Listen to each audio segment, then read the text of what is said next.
Marhaban ya Ramadan, kita telah memasuki bulan suci Ramadan 1446 Hijriah. Bulan yang penuh dengan limpahan berkah, rahmat, dan ampunan. Bulan ini adalah momentum yang sangat berharga bagi kita semua untuk membersihkan hati, pikiran, dan perbuatan. Di bulan yang penuh berkah ini, mari kita tingkatkan ketakwaan dan amal ibadah kita.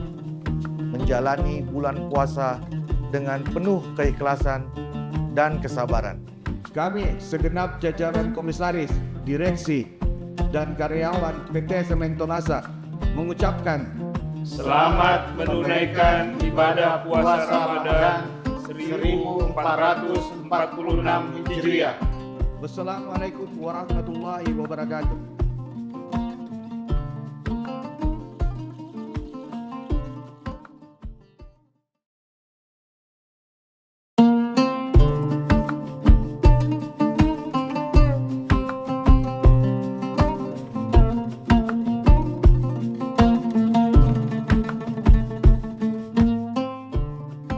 Marhaban ya Ramadan, kita telah memasuki bulan suci Ramadan 1446 Hijriah.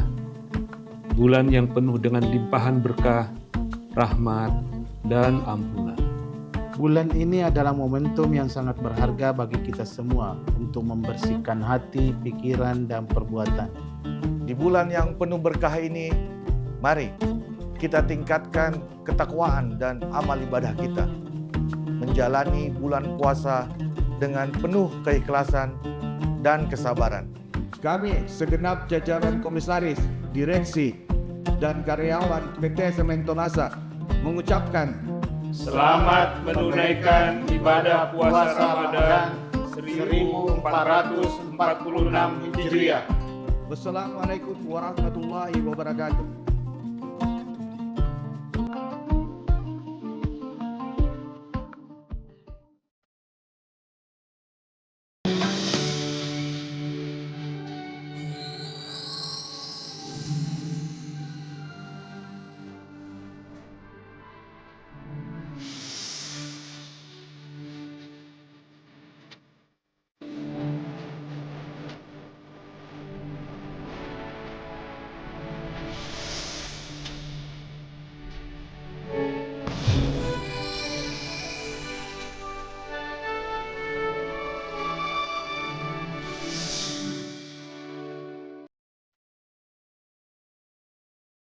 Assalamualaikum warahmatullahi wabarakatuh. Selamat sore Tribuners dimanapun Anda berada.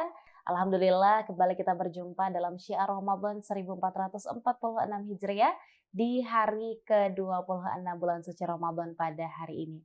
Dan tentunya sebagaimana di episode sebelumnya kita akan kembali mendengarkan ceramah dan juga tentunya kuliah 7 menit yang akan disampaikan oleh Ustadz Dr. Kamarudin Mustamin MPhilI selaku dosen Fakultas Usluhuddin dan Filsafat UIN Alauddin Makassar. Assalamualaikum warahmatullahi wabarakatuh. Selamat sore Pak Ustadz. Ya, waalaikumsalam warahmatullahi wabarakatuh. Selamat sore. Ya. Mudah-mudahan Pak Ustadz ya hari ini kita kembali dapat menyampaikan ilmu baru untuk Tribuners sampai di penghujung bulan suci Ramadan nanti. Amin ya rabbal alamin. Nah Pak Ustadz, mengingat bulan suci Ramadan ini sendiri salah satu momen di mana keberkahan berlimpah di dalamnya dan juga tentunya istilahnya juga jadi bulan penuh pengampunan ya Pak Ustadz. Nah mungkin beberapa teman-teman Tribuners ingin tahu lebih banyak tentang bagaimana sih sebenarnya kita mengharap pengampunan dari Allah Subhanahu Wa Taala atau dalam hal ini mungkin bertaubat. Mungkin boleh dijelaskan Pak Ustadz, silakan.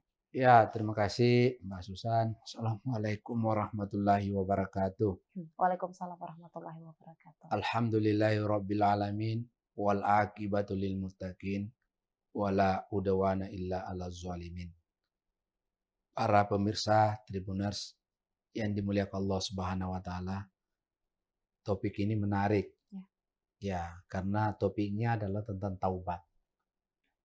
Nah, bertepatan juga dengan Ramadan, saya kira semua hamba ingin kembali kepada Tuhannya, kembali kepada Allah dengan hati yang bersih, dengan dalam arti sudah diampuni dosa-dosanya. Ya, jadi taubat itu sebetulnya bahasa Indonesia. Bahasa Arabnya akar katanya adalah taba yatubu taubatan.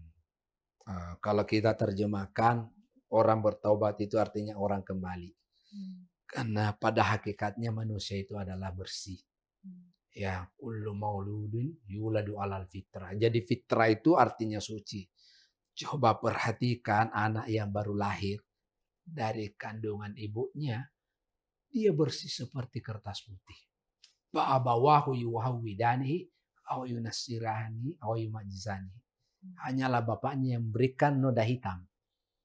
Oleh karena itu, karena adanya dosa, tentu kita ingin kembali kepada Allah. Innallaha thayyibun la yuqbalu illa thayyiba. Allah itu tidak menerima kecuali orang yang bersih. Oleh karena itu, momentum Ramadan ini, mari kita memperbanyak taubat kepada Allah Subhanahu wa taala. Karena di dalam Al-Quran surah Az-Zumar ayat 53. A'udzu billahi minasyaitonir rajim. Bismillahirrahmanirrahim. Qul ya ibadiyalladzina asrafu ala anfusihim la taqnatu mir rahmatillah innallaha yaghfirudz dzunuba jami'a innahu huwal ghafurur rahim. Ayat ini menggambarkan bahwa qul ya ibadiyalladzina asrafu ala anfusihim, hai hamba-hambaku yang telah melampaui batas. Banyak pelanggaran-pelanggaran yang masa lalunya, masa mudanya. La taqnatu mir rahmatillah, kata Allah. Jangan kamu berputus asa dari rahmat Allah. Innallaha yaghfirudz dzunuba jami'an. Sesungguhnya Allah mengampuni dosa-dosa semuanya.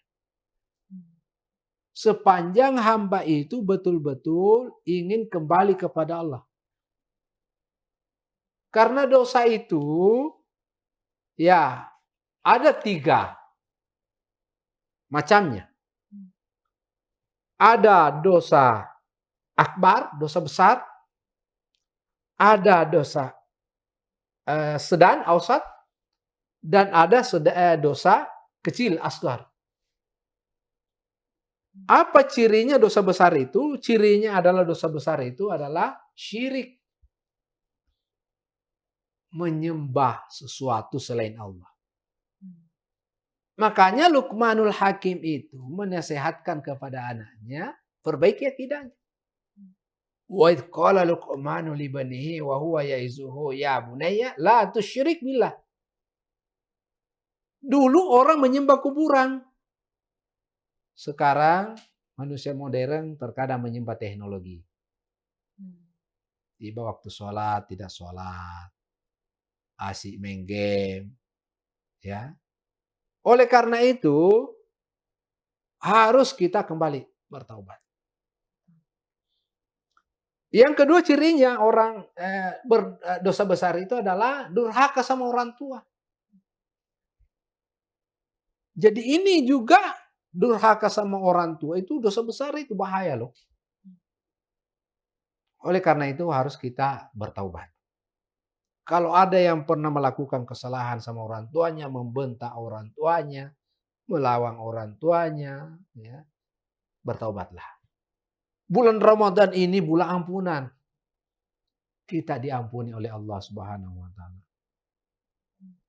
Yang ketiga, cirinya orang dosa besar itu adalah saksi palsu. Jadi hati-hati memberikan kesaksian yang tidak benar, tidak sesuai dengan fakta. Sekarang banyak palsu-palsu. Bulu mata palsu. Sekarang Ayu Ting Ting belum temukan alamatnya. Ya, alamat palsu. Kemana ya kan. Ya. Yang berikut dosa yang kedua adalah ada dosa sedang. Ya, misalnya cincin saya ini mendatangkan rezeki. Kalau saya pakai cincin saya ini pasti banyak rezeki saya. Ah, itu nggak boleh. Ya, ini dosa sedang. Dan ada dosa kecil, ya termasuk riya. Suka memuji dirinya. Oh, memang saya pintar, memang saya ganteng, memang saya kaya. Jadi memuji diri kita itu termasuk juga dosa. Ayo kita bertaubat. Para pemirsa Tribuners yang dirahmati Allah Subhanahu wa taala, saya ingin memberikan gambaran terakhir dari ceramah saya, contoh-contoh orang yang pernah melakukan kesalahan. Misalnya dosanya Nabi Adam. Kapan itu Nabi Adam berdosa? Ketika dilarang mendekati pohon. Wala taqraba hadhihi syajar. Nabi Adam mendekati, tapi bertaubat, diterima doanya kepada Allah. Innallaha yaghfiru dzunuba jami'an tadi itu. Sesungguhnya Allah mengampuni dosa-dosa semuanya. Dosa Nabi Yunus misalnya, wah ini juga pelajaran. Dia suatu ketika Nabi Yunus pergi dalam keadaan marah. Jadi ini pelajaran penting, kalau kita marah tidak boleh kita pergi. Istri marah sama suaminya, jangan dulu pergi. Tenangkan dulu jiwamu. Ya, suami marah sama istrinya, jangan dulu pergi, tenangkan dulu. Karena ini Al-Quran mengajarkan bisa saja kamu terjadi celaka di jalan. Misalnya surah Fastajabnalahu wa najainahu minal ghammi. Ini larangan. Ya, karena bisa saja kita pergi kena musibah di jalan. Oleh karena itu kalau marah jangan pergi dulu, tenangkan dulu. Harus bertaubat seperti taubatnya Nabi Yunus. Kemudian contoh terakhir misalnya taubatnya Nabi Musa. Nabi Musa juga pernah bersalah. Kapan kesalahan dilakukan Nabi Musa? Ketika terjadi perkelahian ya antara kelompok Bani Israel dan Fir'aun. Nabi Musa meninju kelompok Fir'aun sampai dia meninggal. Lalu Nabi Musa, dia bertaubat kepada Allah. Ya Allah, ampunilah saya. Saya tidak sengaja membunuhnya. Ya, mungkin karena ada istilahnya memang itu kalau tinjunya Nabi Musa satu kali meninju itu ya tidak ada yang bisa hidup. Dan dia merasa bertaubat kepada Allah. Dan itu diampuni dosa-dosanya. Apa hikmah yang kita ambil dari sini? Bahwa kalau ada orang yang pernah melampaui batas. Ya, pernah melanggar, menzalimi dirinya. Masa muda-mudanya dihabiskan unta hura-hura. Mabuk dan seterusnya. Jangan putus asa dari rahmat Allah Subhanahu wa taala. Innallaha yaghfiru dzunuba jami'an. Sesungguhnya Allah mengampuni seluruh dosa-dosanya sepanjang hamba itu mau kembali bertaubat kepada Allah Subhanahu wa taala. Dan apa syaratnya orang diterima doa taubatnya itu? Yang pertama, niat. Yang kedua, menyesal, dan yang ketiga, berjanji tidak mengulangi lagi. Saya kira itu Mbak Susan. Terima kasih. Baik, sama-sama Pak Ustadz. Dan juga tentunya jangan lupa Tribuners, tadi kita sudah disampaikan juga oleh Pak Ustadz bahwasanya memang salah satu bentuk untuk kembali mengingat kembali kira-kira apa saja kesalahan kita di masa lalu, baik itu yang disengaja ataupun tidak disengaja, maka segeralah untuk bertaubat ya, agar senantiasa mendapatkan ampunan oleh Allah Subhanahu wa taala. Dan juga tentunya ini adalah momen yang paling tepat Tribuners, terlebih lagi kita sudah berada di penghujung Ramadan. Insya Allah ketika kita bertaubat dengan sungguh-sungguh, insya Allah kita memasuki Hari Raya Idul Fitri dengan keadaan yang kembali suci ya, Pak Ustadz ya, amin ya rabbal alamin. Terima kasih banyak Pak Ustadz sudah membagikan ilmunya, sekali lagi bermanfaat untuk kita semua hari ini. Dan tentunya terima kasih banyak juga Tribuners masih menyaksikan Syiar Ramadan 1446 Hijriah di episode kali ini. Saya Nisa Husnuzan dan seluruh rekan kru yang bertugas pamit undur diri. Wassalamualaikum warahmatullahi wabarakatuh dan sampai jumpa.